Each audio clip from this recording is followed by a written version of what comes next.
기도하고 시작하도록 하겠습니다. 기도하고 시작하겠습니다. 사랑과 자비가 많으신 하나님 아버지, 은혜와 사랑을 감사를 드립니다.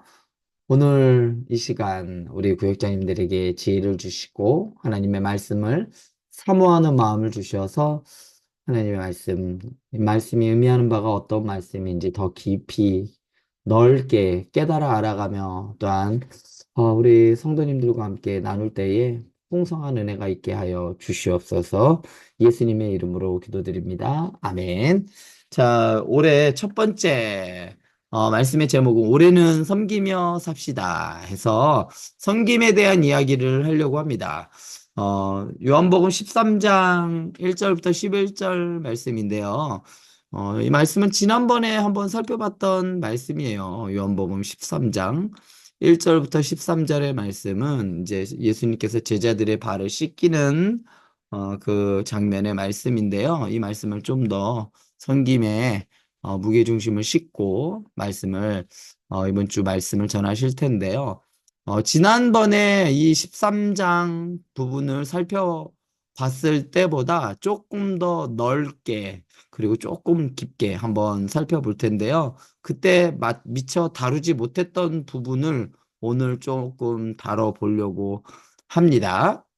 어, 오늘 그럼 일단 먼저 본문부터 한번 읽어보고 시작하도록 하겠습니다. 요한복음 13장 1절부터 11절 말씀 우리 어, 감기 걸리신 분들은 안 되고 우리 최연영 집사님 네. 1절부터 11절까지 우리 한번 읽어주세요. 6월절 전에 예수께서 자기가 세상을 떠나 아버지께로 돌아가실 때가 이른 줄 아시고 세상에 있는 자기 사람들을 사랑하시되 끝까지 사랑하시니라. 마귀가 벌써 시몬의 아들 가룟 유다의 마음에 예수를 팔려는 생각을 넣었더라.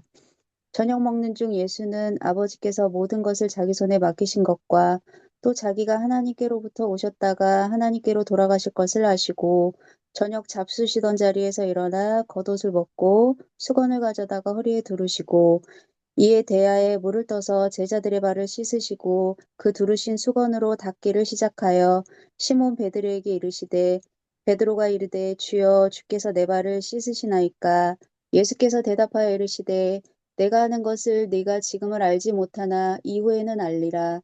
베드로가 이르되 내 발을 절대로 씻지 못하시리이다. 예수께서 대답하시되 내가 너를 씻어주지 아니하면 네가 나와 상관이 없느니라. 시몬 베드로가 이르되 주여 내 발뿐 아니라 손과 머리도 씻어 주옵소서. 예수께서 이르시되 이미 목욕한 자는 발밖에 씻을 필요가 없느니라. 온몸이 깨끗하니라. 너희가 깨끗하나 다는 아니니라 하시니 이는 자기를 팔 자가 누구인지 아심이라. 그러므로 다는 깨끗하지 아니하다 하시니라. 아멘. 아멘, 아멘. 감사합니다. 잘 읽어주셨습니다. 자, 오늘 말씀에서 예수님께서 제자들의 발을 씻기는 거죠. 전에도 한번 말씀드렸듯이 이스라엘 그 고대 근동 지역에서 발을 씻는 행위는 나갔다가 돌아왔을 때 발을 씻는 행위는 아주 중요한 행동 중에 하나였어요. 두 가지 측면인데요. 하나는 위생관념에서 위생이었을 때 슬리퍼를 신고 다니잖아요. 대부분. 그쵸? 이렇게 끈이 좀 있기는 하지만 신발이 거의 다 그냥 슬리퍼 같아요. 맨 땅을 그렇게 슬리퍼를 신고 다녀도 발이 새까매지는데 그 지역 자체가 먼지가 많아요. 어, 광야 같이 좀 먼지가 날리고 이렇게 걷기만 해도 흙먼지가 일 정도로 좀 건조한 지역이죠.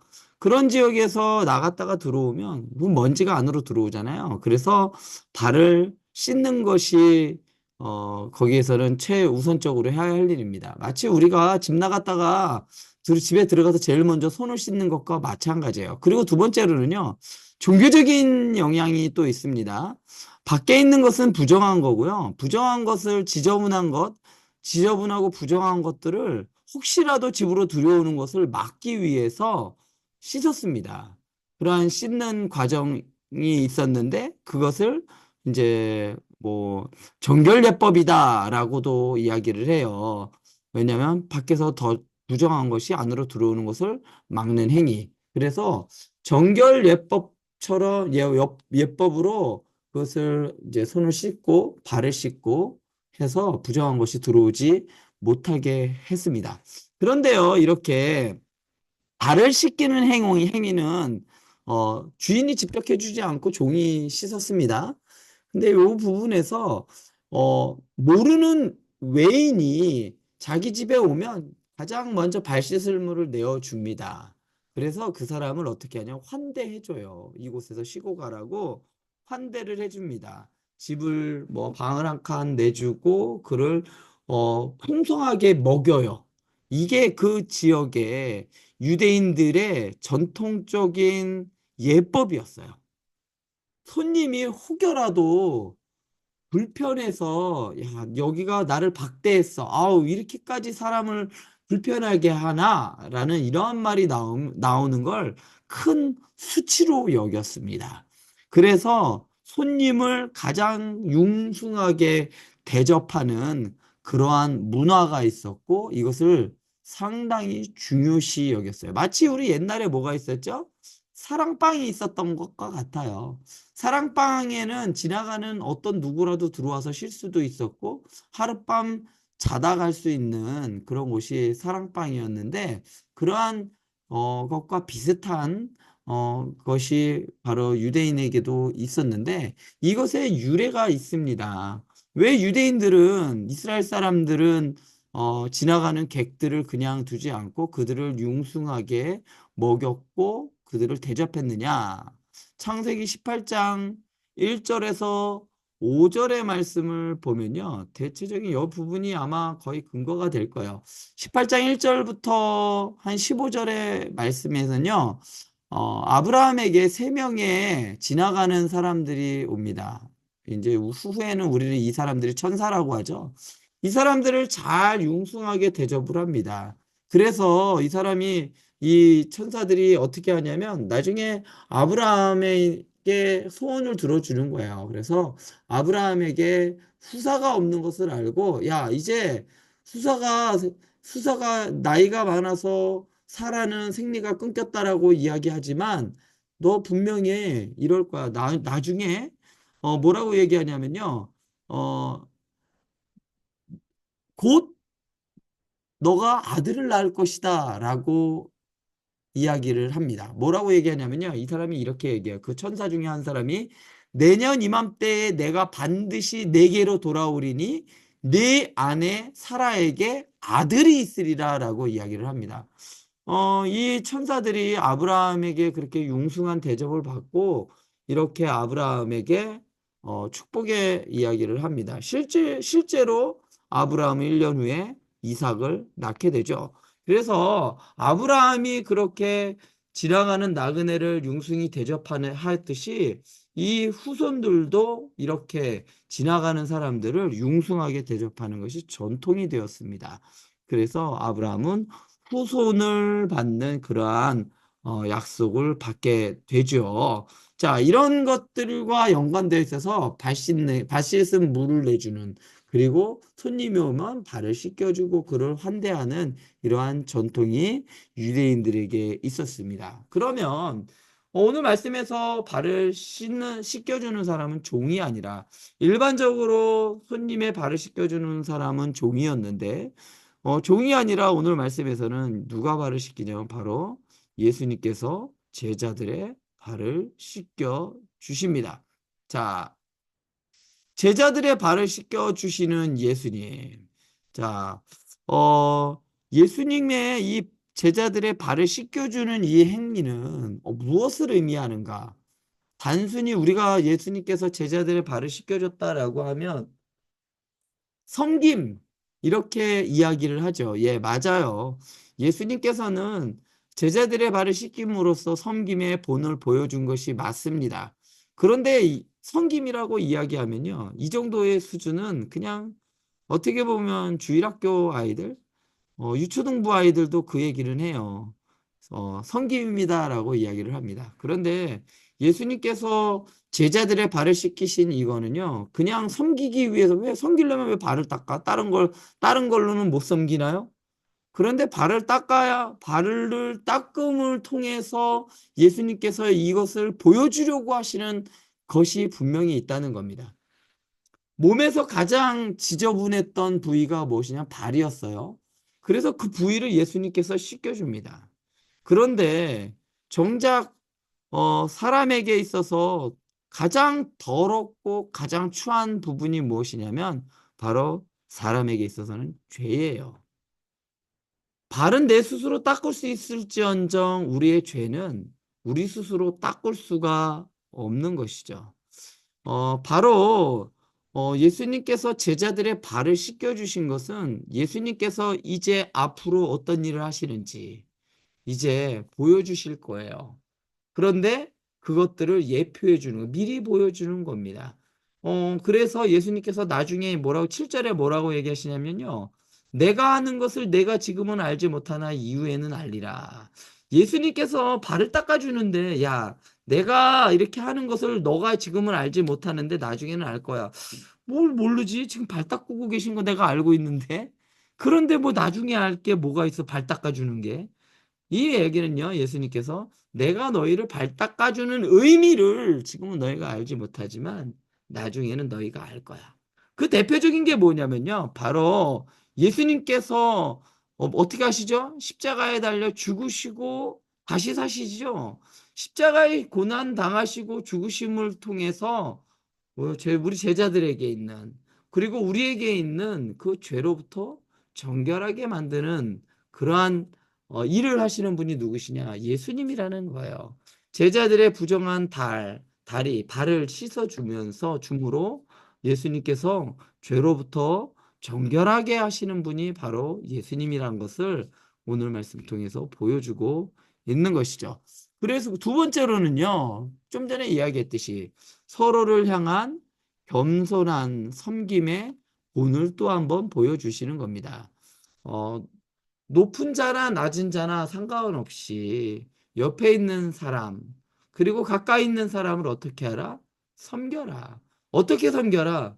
드러내고, 야, 내가 이런데 이래봬도 내가 너희 이런 데도 내가 섬기잖아. 봐. 이런 게 아니라 겸손하게 섬기는 것입니다. 예수님께서 이렇게 서로를 향해 너희도 겸손하게 너희도 이러한 일을 하라라고 나중에 이야기를 하십니다. 뭐냐면 15절에 보면요. 내가 너희에게 행한 것 같이 너희도 행하게 하려 하여 본을 보였다라고 이야기를 합니다. 내가 발을 닦아주는 것은 나중에 너희도 이렇게 했으면 좋겠어. 서로가 서로를 섬겨 겸손하게 섬겼으면 좋겠어 라는 것을 보여주시기 위해서 또한 발을 씻기셨다는 겁니다. 또한 세 번째로는요, 좀 전에도 이야기했듯이 십자가 사역을 예표하는 역할로서 이 발을 닦아 주셨어요. 어떤 의미냐면요, 이런 겁니다. 예수님께서 발을 닦을 때 베드로가 뭐라고 하냐면, 아, 예수님, 왜 발을 닦아 주십니까? 저 싫어요. 이랬더니, 야, 내가 이것을 닦아주지 않으면 너 나랑 상관이 없어. 라고 하면서 8절에서 이렇게 말합니다. 내가 너를 씻어주지 않으면 네가 나와 상관이 없다라고 말합니다. 여기서 상관이 없다라는 것은 관계가 없다는 말이 아닙니다. 이 말은요, 이 상관이 없다라는 이 말은요, 어떤 말이냐면요, 어, 이게 유업이에요. 상속의 몫이란 의미거든요. 이 상관이라는 말이.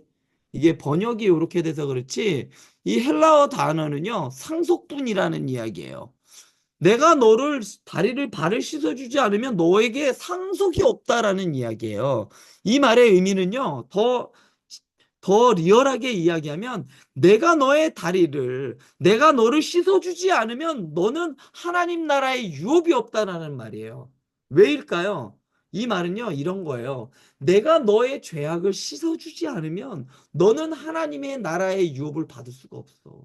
너는 하나님의 나라에 들어갈 수 없어. 그러니까 너는 나를 통해서 죄 씻음을 받고 너는 하나님의 나라로 들어가는 거야. 하나님의 나라로 갈 수 있는 거야. 라는 것을 말씀해 주고 계신 거거든요. 그렇기 때문에 여기서는 예수님의 어떤 점이나 십자가의 사역을 이야기하는 겁니다. 예수님께서 십자가에서 자신의 몸을 찢으심으로 우리가 하나님 앞으로 갈 수 있는 길을 여셨잖아요. 그 사역을 이야기하고 있는 겁니다. 어, 누구나 다 갈 수 있는 건 아닙니다. 누구를 통해서만? 예수님을 통해서 씻음 받은 사람만 갈 수 있는 거예요. 오직 한 길, 그 길이죠. 그래서 예수님께서 내가 곧 길이요 진리요 생명이라고 말씀하셨고, 제자들의 발을 씻기신 것은 내가 너희를 씻어 주어야만 너희가 아버지께로 갈 수 있어. 이것을 의미해 주는 겁니다.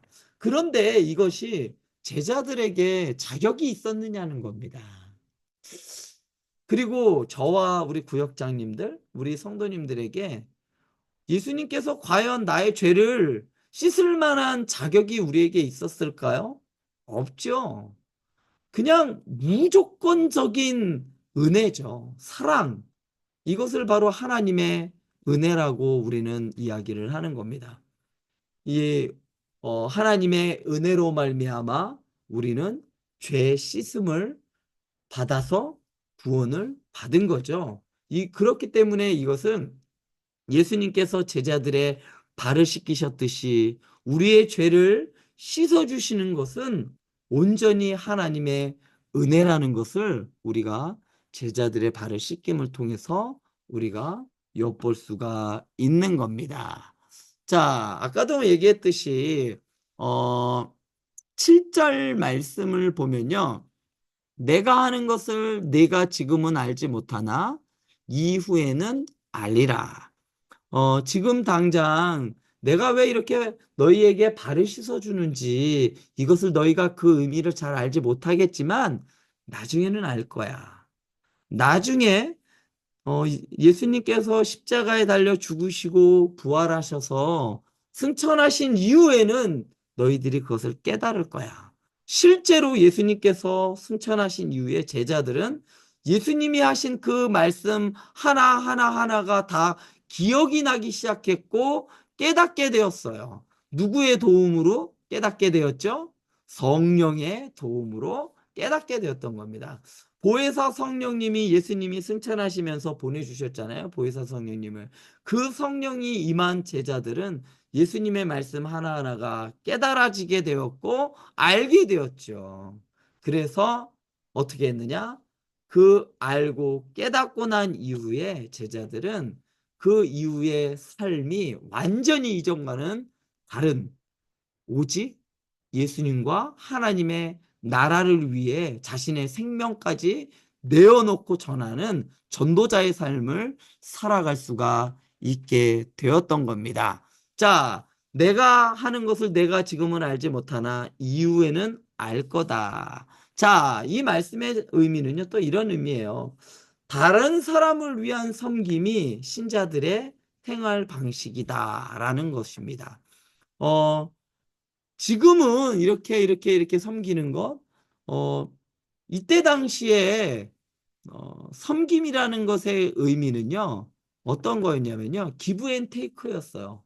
내가 이만큼 너에게 해줬으면 너도 나에게 이만큼 해주는 거야 라고 했습니다. 그런데 그것이 아니라 신자들은 누구 때문에 예수님 때문에 하나님의 은혜를 받았기 때문에 다른 사람을 섬길 수 있는 것이죠.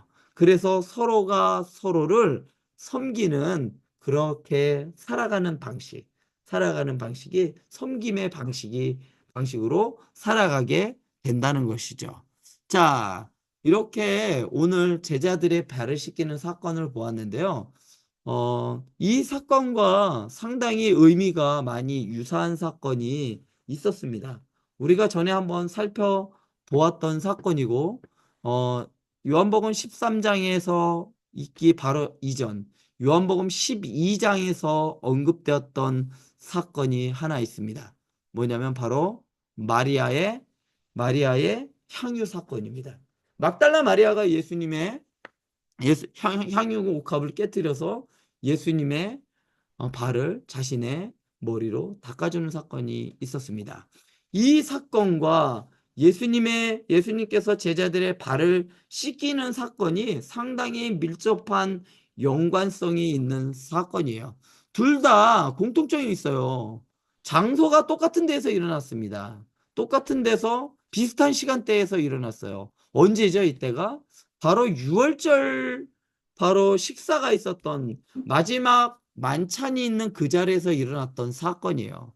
마지막 만찬을 시작하기 직전에 만찬을 먹기 위해 딱 들어왔을 때 한 여인이 마리아가 무릎을 꿇고 예수님의 발을 적시며 향유를 깨뜨리고 그 발을 닦았던 사건이 첫 번째로 일어났고, 그 다음에 있었던 사건이 바로 예수님이 제자들의 발을 씻겼던 사건이 일어납니다. 이렇게 두 사건은 같이 시간대가 비슷하게 시간에 순차적으로 일어났으면서 아주 유사한 성격을 가지고 있는데, 두 사건의 공통점이 있습니다. 뭐냐면요, 마리아가 향유를 깨뜨린 사건과 제자들의 발을 씻기신 사건은요, 둘 다 겸손이라는 것에 공통점이 있습니다. 마리아도 정말 겸손했어요. 우리는 그렇잖아요. 아, 저도 자신하지는 못하겠는데요. 이 향유같이 이게 얼마 정도 됐다고요? 노동자의 한 1년치 품삯에 되는 아주 값어치 있는 향유였어요. 그것을 깨뜨릴 때 어떻게 할까요? 제가 이거 지금 드립니다. 이게 얼마라고요? 이렇게 좀 확 드러내 보일 수도 있었을 텐데, 이 여인은 조용히 그 옆에서 그것을 깨뜨리고 예수님의 발을 씻습니다. 그 자리에서 이 여인이 어떤 말을 했는지 나오지 않아요. 제자들이 그냥 이야기할 뿐이에요. 야, 그게 얼마짜린데 그걸 거기다 붓냐? 이런 얘기죠. 그런데 이 여인은 그것을 이야기하지 않아요. 이야기할 필요가 없었기 때문이에요. 너무나도 예수님을 사랑했기 때문에 자기의 이 모든 것을 다 드리는 헌신이 정말 과하다라고 생각하지 않았던 거죠. 아낌이 없었고, 다함이 없었고, 끊임이 없었다라는 그러한 사랑의 표현을 했던 거죠. 마찬가지로 예수님께서 제자들의 발을 씻기시는 것도 마찬가지였어요.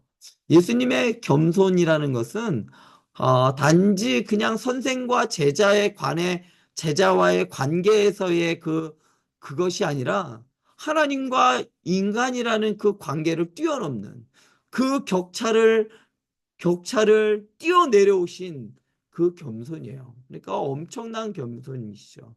왜요? 우리를 사랑하셨기 때문에. 이유가 없어요. 이유를 찾을 수가 없어요. 왜 이 땅에 오셔서 십자가에서 달려 죽으시냐? 이유가 없다니까요. 사랑 말고는 그 어떤 것도 이유가 되지 못한다는 겁니다. 그런데 이 두 사건을 연이어 배치하면서 예수님이 마지막 만찬 하시는 가운데 이러한 사건들을 요한이 배치를 했습니다. 그러고서 계속해서 이 사건들을 강조를 해요. 왜냐하면요, 이 겸손과 사랑이 무엇의 핵심이냐면 바로 제자도의 본질이요 핵심이기 때문입니다. 제자도가 뭐죠? 제자들이 걸어가는 길, 예수님의 제자들이 걸어가는 길입니다. 그러니까 우리가 예수님을 따르는 사람들이라고 하면, 그리고 예수님을 믿는 사람들이라고 하면 이것이 기본이라는 이야기입니다. 겸손과 사랑이 기본이라는 의미예요. 이 겸손과 사랑으로 그들이 하나 되었고 섬겼기 때문에 초대교회에서는 그러한 역사가 일어났던 겁니다. 너무나도 놀라운 일들이 이러한 겸손과 사랑의 헌신을 통해서 이루어졌는데, 예수님께서는 나를 따라오려거든 내 십자가를 지고 나를 쫓아와라 라는 말씀과 함께 이렇게 살아야 돼. 이러한 공동체가 되어야 한다라고 예수님께서는 말씀하고 계시는 겁니다. 자, 이렇게 말씀을 한번 살펴봤고요. 문제로 한번 들어가 보도록 하겠습니다. 첫 번째 문제는요. 예수님께서 마지막으로 제자들에게 가르치고자 하신 것은 무엇일까요? 마지막이죠. 마지막 최후의 만찬에 계속해서 가르쳐 주시려고 했던 것은 바로 섬김입니다. 섬김을 가르쳐 주려고 했어요. 그래서 두 번째 문제, 예수님께서 직분을 맡기신 이유는 뭘까요? 우리 지금 구역장님들에게 그리고 우리 교회에 있는 직분자들에게 직분을 맡기신 이유가 무엇이냐면 바로 이렇게 섬겨라. 섬기기 위해 직분을 주셨다는 겁니다. 그리고 그래서 세 번째로 우리 한번 구역원들과 그리고 가족 구성원들과 함께 생각해 볼 점은요. 가족을 섬길 수 있는 일, 또 구역원들을 섬길 수 있는 일이 무엇인지 생각해 보고 이것을 실천해 보았으면 좋겠습니다. 자, 이렇게 이번 주 말씀을 살펴보았습니다. 안내 말씀 드리겠습니다. 마지막으로. 자, 예배 시간이 변경됐어요. 알고 계시죠? 그런데 적용이 내일부터입니다. 내일 금요 기도회 예배가 9시부터 시작됩니다.